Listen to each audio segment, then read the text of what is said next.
Hi everyone, so in today's video we're talking about blemishes, breakouts, redness and under eye bags. So not the funnest topics, but we all suffer from these, and I know that I definitely don't have perfect skin, and I know that a lot of YouTubers like to kind of use very harsh lighting and clever camera angles and heavy coverage foundation to make their skin look totally flawless when filming, and I don't like to do that. I like for you to kind of be able to see what my skin actually looks like, because I don't want anyone to think that I've got really perfect skin, because I haven't. My skin isn't the worst ever, but it's not perfect by any means. I suffer from pigmentation, I get a lot of redness, I do get the odd blemish, and just overall I haven't got the most even lovely skin without any makeup on. But we do use makeup to make our skin look better and to make ourselves look better, and that's what I'm doing in this video. I'm going to show you kind of my tips and tricks on how to cover blemishes, which I've got a few of at the moment, redness, under eye bags and all that jazz, because it's important to be able to cover the things up that don't make you feel as confident, even though you should feel confident no matter what. But I like to just kind of be able to make myself look a little bit better when possible. And yeah, I hope you enjoy this, and I won't keep you waiting. I'll let you get on to the little tutorial now, and I hope you like it. So as you can see, my skin is nowhere near perfect. I've got a lot of redness, quite a few blemishes. I've got this one here, one here, and a little bit of a breakout going on my chin, one here. My skin's just kind of not being great, so I'm going to start with a primer, and this I find really helps because it helps to kind of make your skin more of a flat canvas. So this is the Cover FX Mattifying Primer, and this has got the added benefit of an anti-acne treatment with it, so you're kind of helping to treat your blemishes at the same time. So I just like to take a small amount of this and put this all over my face, concentrating it onto the problem areas and the problems that you know you're going to need to cover up. So really kind of making sure you've smoothed it everywhere. And we're going to tackle foundation first, because that's what I always do. I like to put foundation on and then I go in and see what else I need. So for foundation I'm going to use Bourjois Healthy Mix, purely because I haven't used this for a really long time. And you could use something heavier coverage. If I wanted my skin to look totally flawless and I was going somewhere, then I'd probably use the 17 Stay Time foundation. This is really nice, but I'm going to just wear something a little bit lighter today, because sometimes I feel like that's also better when you're trying to make your skin heal better. So with the Real Techniques buffing brush, make sure it's a clean brush as well, because you know that's going to help not cause any more breakouts. I like to just kind of make sure I've covered everywhere that needs covering. I don't take it on my forehead. I mention this in every video, but no matter how many times I mention it, someone gets confused and asks, so I just make sure to mention it all the time now, because it breaks me out. And then you can see that's already kind of made everything look a little bit better, and then I can just go in on areas that need a little bit of extra help, and on the areas that need extra help I just pat it into the skin, so kind of tap it in rather than blend it. And I know I'm not looking at the camera, but I'm looking at the mirror, so I know I'm doing a good job. And just really take it onto the areas that demand that extra bit of attention. So really perfect it all. Now that's kind of how I'd probably leave my foundation. I don't like looking like I'm caked in it, and this is just like a nice natural amount for me. I haven't used this for ages and I've forgotten how much I actually really do like this.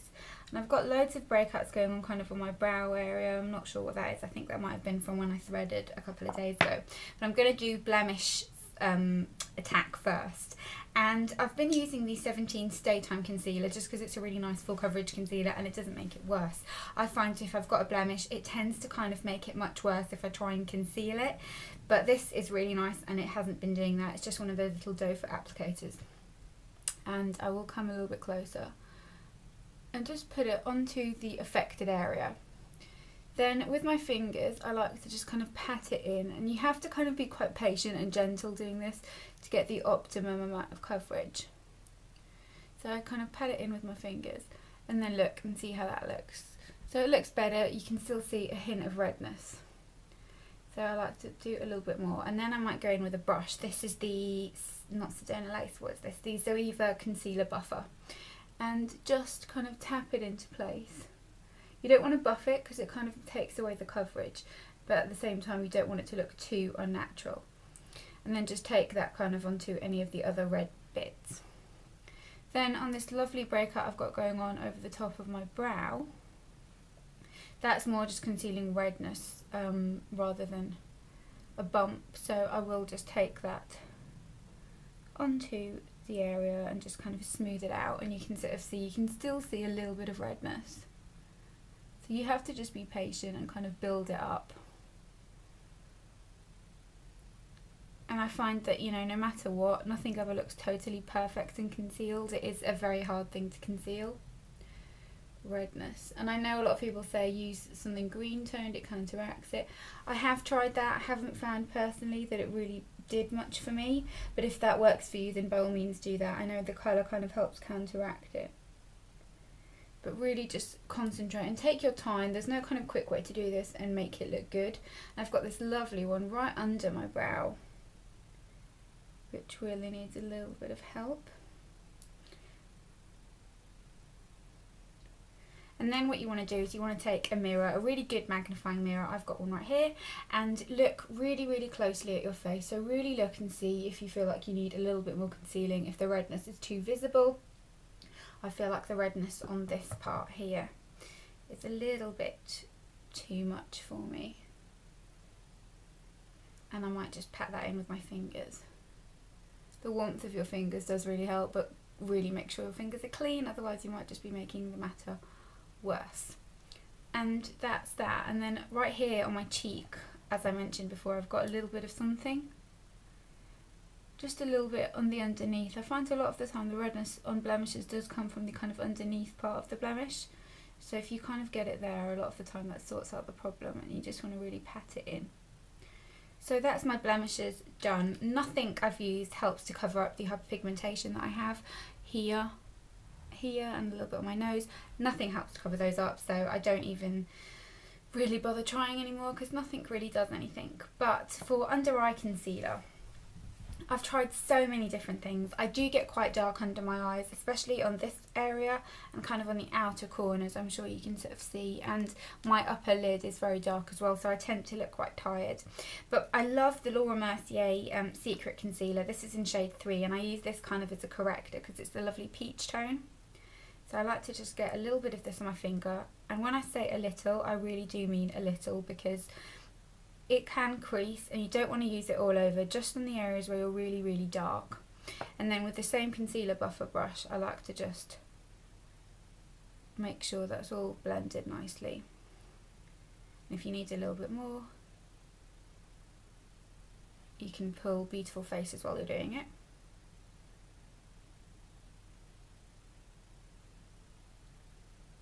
And that really does help to take away the edge. You can sort of see the difference in the darkness here and the darkness here.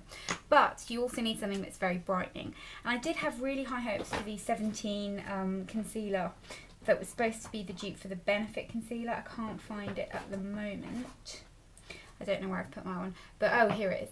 The Pore Paint. But the only thing with this is it's a little bit too light for me. I know it doesn't look that way, but you'll see here.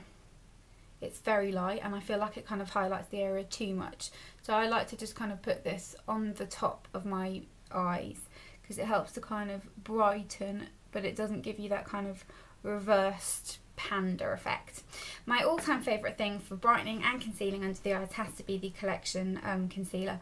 I do find it can kind of make your eyes look a little bit dry. The best way to apply this is with fingers, and then you can kind of do it with a brush, but this is just fantastic. Nothing helps conceal better than this. A lot of people have been talking about the Maybelline Fit Me concealer. I am going to try that, but I have just gone back to this time and time again. This is about my 4th tube, and I just be quite generous with it, take it all over, and then with my middle finger, I know that's kind of offensive, not my ring finger because my ring finger is just too small and it doesn't get the job done, I pat it all over, and it really, really just helps to kind of conceal and brighten everything. And then I like to just kind of get a bit more on the downwards areas where I get very dark, and just pat it in.